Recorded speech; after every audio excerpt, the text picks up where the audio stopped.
Welcome everyone.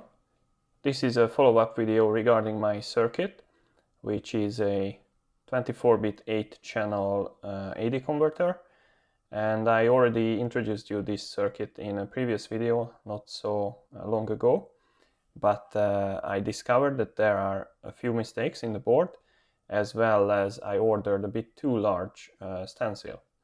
So I fixed those mistakes on the board. I added the necessary things which I had to fix, and I also ordered the smaller stencil, as you can see. So what I will do in this video is that I will assemble another board, hopefully with a bit more success, and I will show you how I do this with this smaller stencil and with this modified board. And there's a few modifications on this board which I want to show you with a close-up camera. So soon I will switch to that camera. But just before switching to the camera, I want to show you a few things regarding the board, just what is visible with this perspective. So nothing really changed regarding the board. So I kept the green board, and I also kept most of the visuals, but this time I picked a black silk screen, and this also looks very nicely. I will put some pictures on my website, and you will see these things on a closed-up perspective. And I did some other things which I don't reveal right now, but I will show you the close-up, and I will talk about that when I show you the close-up pictures. And basically the stencil is untouched, so all the parts are on their same place, which was their place previously, and now I just have a smaller one. Now I just put this next to it as a reference. Here is the real stencil area. It's much smaller, so it will be easier for me to put everything together. And as you might have guessed, this video is sponsored by PCBWay. They provided me these new PCBs as well as this very nice stencil, and as usual I'm really satisfied with their work, because now I actually did some challenging stuff which I will show you very soon, and they managed to make it very nicely, as I can see. So if you want to have some similar boards, if you want to have this specific board or any other kind of board which you have in your mind, please visit PCBWay.com and make sure that you order from their services, because so far I'm very satisfied with their services. They provide always nice quality boards, and they can tackle all the challenges, very tiny tracks or traces, and very funny shapes as well as they can cut and drill very nicely, so you will always have smooth edges, or you can cut any kind of shapes in the board. So visit PCBWay.com. And now let's see this board from a close-up perspective. So now we are looking at the new board at a close-up perspective. And here you can see that we have the AD converter here, and we have the ATmega microcontroller here, and there is the rest of the tracks. So as I said, the first modification which I did is that there is a black silk screen instead of the previous white. Maybe there is a bit less contrast. Here is the white version, as you can see.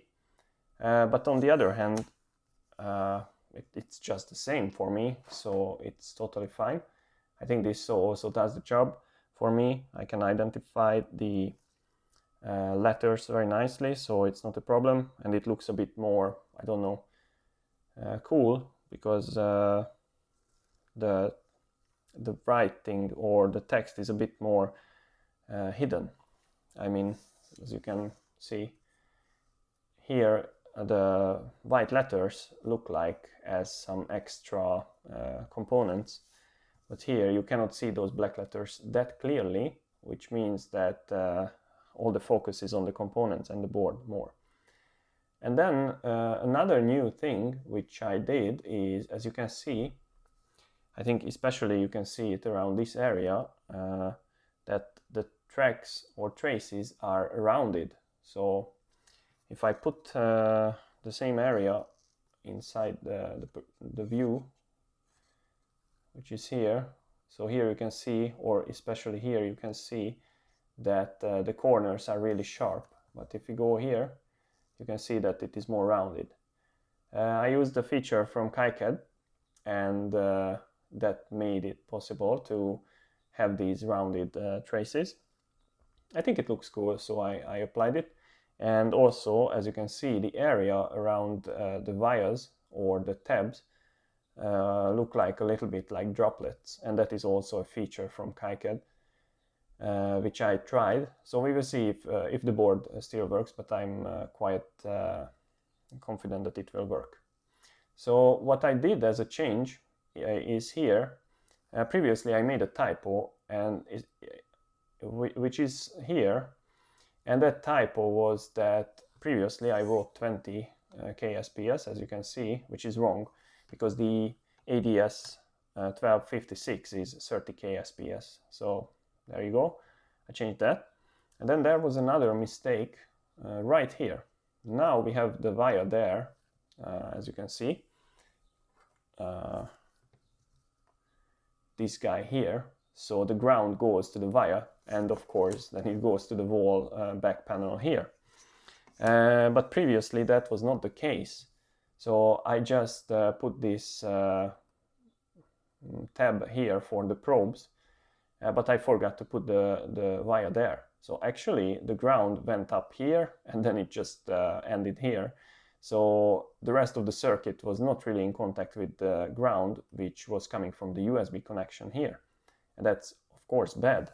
So now I replaced the tab here, and then I put the via here. So now all the circuit components have the ground. So that was another fix which I made. And then there was some tiny fix which is not really, I don't know, not really annoying, but now as you can see, the text everywhere is starting from the hole and then it goes towards the edge. So let's say from bottom to top is the writing direction if I hold the board in this alignment. However, here the TX and RX was rotated, as well as D7 was rotated. These are just small aesthetic stuff, but sometimes it matters. So there is the D7, it looks better now, and there is the TX RX, so it looks a bit better now as well. And then of course this is a new revision, so I called it revision 1.1 instead of the first prototype. And basically that's all. So you can see that the board otherwise looks the same. Here we have the op amp, here we have the voltage reference. As I said, the microcontroller comes here, AD converter comes here, and then we have the inductance here. There is a fuse here, some capacitors, some LED, more capacitors, the reset button, the oscillator for the microcontroller, and so on. So now what I will do, I will assemble this board right here, and then we will see if it will work or not.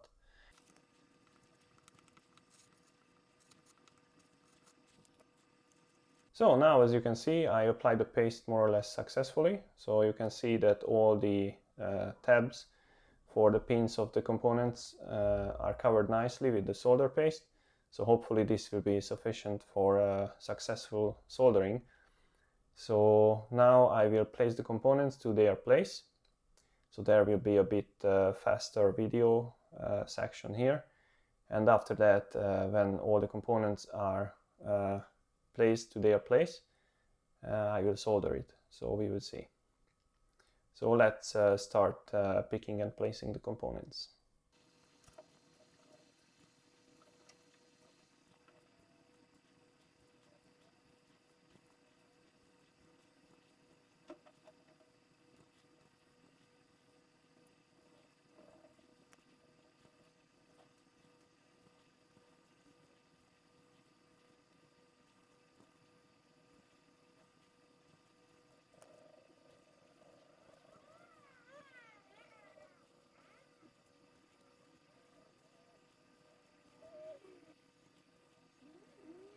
So as you can see, all the components are placed to their locations. So now we only need to solder this thing. And I will have a little bit different process than in the previous video, because I have another heating plate and I would like to try that with this board. So what I will do is I will switch to another camera, and after I assemble the new assembly, the heating station or hot plate, I will show you how that works and what is the difference as compared to the other. So let's go and let's assemble the new reflow plate. So everything is prepared. I just have to turn on the things, and then it will be ready for soldering. But before that, I just quickly want to talk about the differences between these two systems. So this is the new reflow hot plate, and this is the old one which I used in the previous video. So this is a ceramic plate, and you can see these channels where the heating wires are running underneath the surface. And since they only run in these channels, there is a chance that there will be some uneven heating. And I actually noticed that because the soldering went from the bottom of the PCB towards the top of the PCB. And while the components were already soldered at the bottom, so that means that the paste was already molten, the components at the top of the let's say board were not soldered at all, so the paste was still solid and it was not molten at all. So that's a big problem. So then I have this, which is a, let's say, mica heater, and it is not the mica which is heating, but that plays, I think, the largest role in this heater. So what we have is that there is this stainless steel jacket, and inside this stainless steel jacket, first of all, there is a sheet which is roughly the same size as this stainless steel part, and that is wrapped with the wire which does the heating. And then that plate, which is like wrapped with the wire, is surrounded by two another mica plates, so everything is electrically isolated. And that, let's say, sandwich is covered with this sheet. So this sheet is wrapped around that sandwich.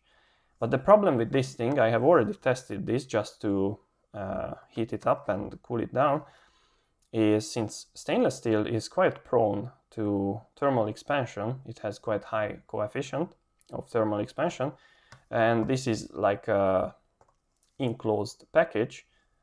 Due to the thermal expansion, there will be some buckling. So when this heats up to 200, 300 degrees Celsius, then this kind of bloats up, so the surface of this will not be flat anymore. And that is a problem with the soldering, because when I put the component here, which is the PCB board, then the bottom will be not in totally contact when it is at high temperature. So what I will do is I will put the PCB here. I can do it right now, actually.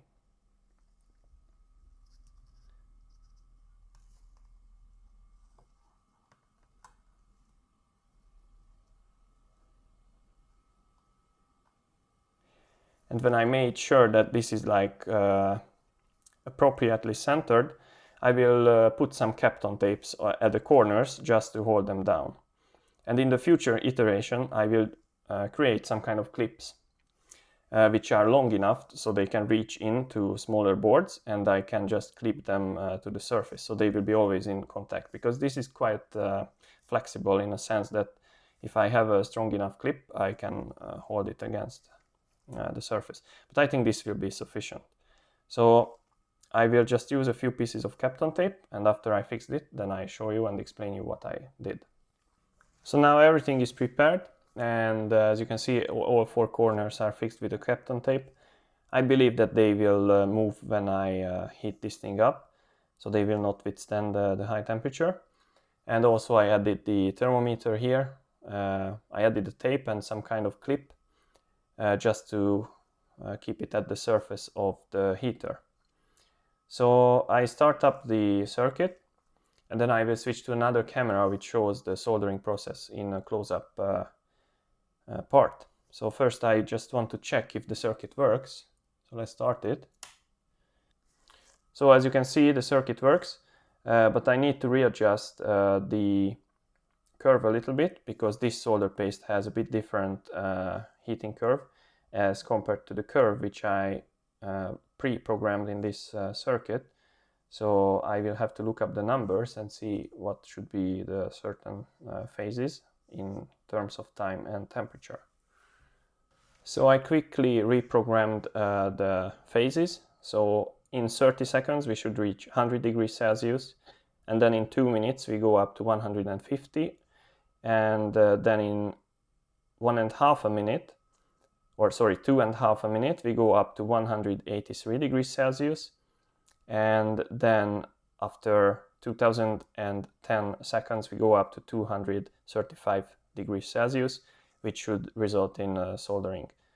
So I just start this and we will see what will happen.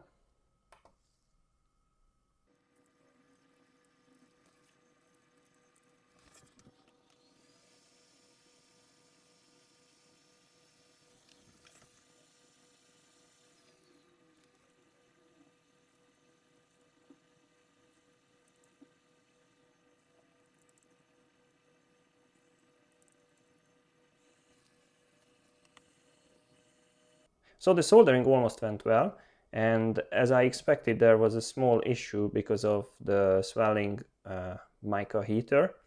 So because of that, one corner of the PCB was not heated properly, and therefore that was not soldered. So I will have to use my heat gun and I will have to fix that. But let's start from the good part. So here you can see the input capacitors and resistors, and they are soldered very nicely. Also, I can see that now the IC was very well soldered. There is no short circuit anywhere. Then this part is also excellent, I would say. I will take some pictures and I will put them on my website after I fix the mess. And here, this is a bit wonky, so I will fix this analog reference chip, the voltage reference.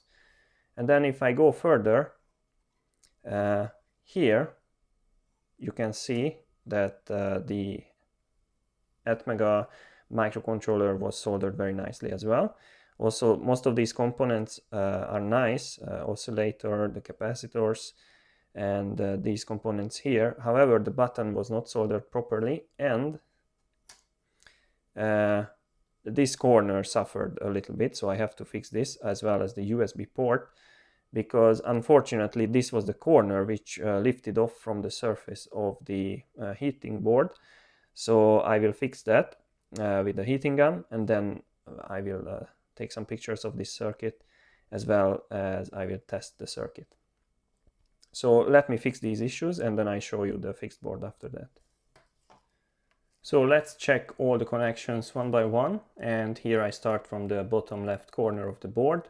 So you can see that here we have the text, which is now really nice. And then here are the input capacitors and resistors, and they look all fine. And then here we have the capacitors, which come from the voltage reference, or more precisely from the buffered voltage reference, because here we have the OPA 350 operational amplifier, which acts as a voltage buffer for this voltage reference, 2.5 volts. And you can see that all the pins are nicely soldered. So this looks quite nice. And then I cannot see any kind of flaws with the soldering of the pins. Now actually I'm looking at everything through the small display of the camera, so I will of course check this with my eyes as well. But from this perspective I cannot see any mistakes. And then the two capacitors for this 7.68 megahertz oscillator. And then here is the 3.3 watt circuit with an LED, capacitors, and the resistor for the LED. So that looks also nice. Then we go to the microcontroller. All the pins look fine. I cannot see short circuits, but I will check them with a multimeter, of course. Some LED, some resistor, and then here we have the switch. I had to fix this a little bit It's not the most perfect, but it looks nice. Oscillator looks fine. Capacitors look okay as well. Then some other circuit, the 22 ohm resistors in the center of the display for the USB. And then here we have some capacitors, some other resistor and other LED. So that's nice. The debouncing stuff and pull-up resistor for the button. And here we have, let's say, the power section. So a bit beefier tantalum capacitors, some fuse here, the self-resetting fuse. And now this is also an inductance and some status LED with its corresponding resistor. And if I check the USB, that also looks fine without any shorts, but of course we will test this as well. So now I will hook up this thing with a power supply and I will check the power consumption. I can compare it with my previous and working board, so we will see. So I checked the board and it seems like that there are no short circuits, but we will see when I power up this thing. And how we can make sure that everything works is that I connect this USB connector to a power supply, which will feed the circuit with 5 volts and only 50 milliamps. So that should be low enough to not fry anything if it's shorted somewhere, or at least I hope. So we will see. And what I will do then, I will use these tabs which I made for this circuit. So I will be able to measure the 5 volt, the 3.3 watt and the voltage reference, which should be 2.5 watts. So I just put this in the center and I start the power supply and see what is the current consumption. It's 0.032 amps, so 32 milliamps, which is a good sign. And I can see one LED on, another LED on, which is for the 5 watt and 3.3 watt. So far we are good. So then I connect this to the ground and I connect this to the 5 volt and we have 4.8 volts, that's fine. And ground plus 3.3, that's 3.3, that's fine. And this should be 2.5.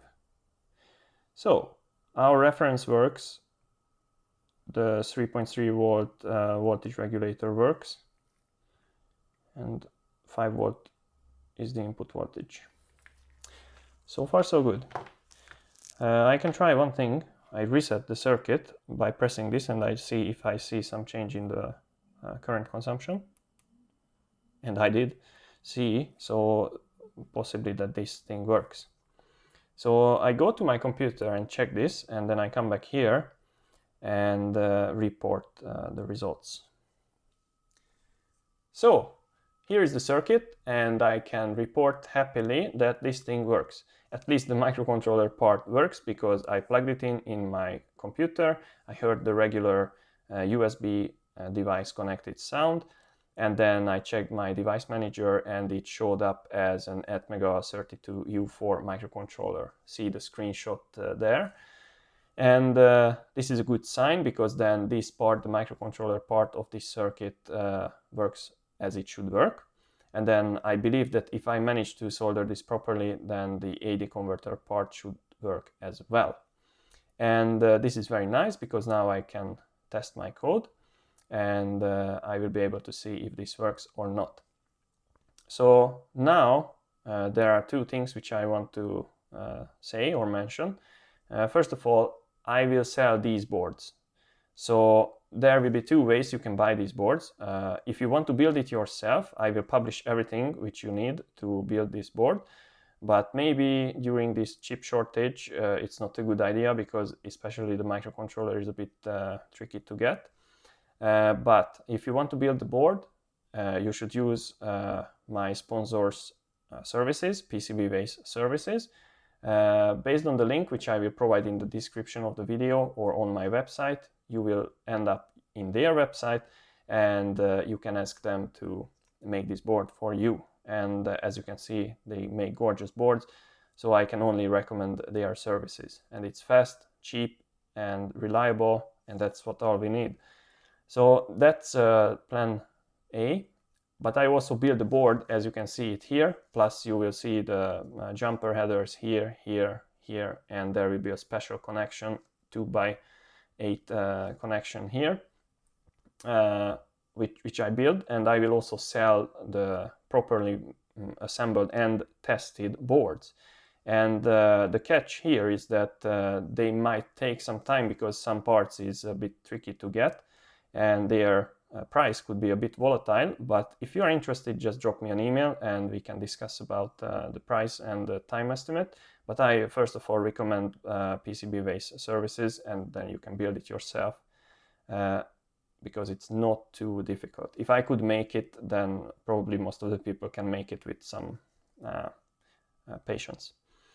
So that's let's say one thing. And another thing is that I'm almost done with developing my own custom library for the ADS1256 AD converter, which will work with most of the Arduino compatible microcontrollers. For example, this ATmega microcontroller, Arduino Nano, which I use for the heating station, TNZ 4.0, STM32 Blue Pill. I tested the code with those microcontrollers and they work very well. I'm just writing a very, very long documentation, but I want to document it very nicely. And that will be also introduced in another video. But I just want to let you know that there will be a very good library for this ADS1256 AD converter. Even though if you don't use my circuit, if you don't buy my stuff and so on, that will be freely available. I will publish it. Probably I will put it up on GitHub as well. So you will see, but please be patient because the documentation really takes time because I want to do a decent job.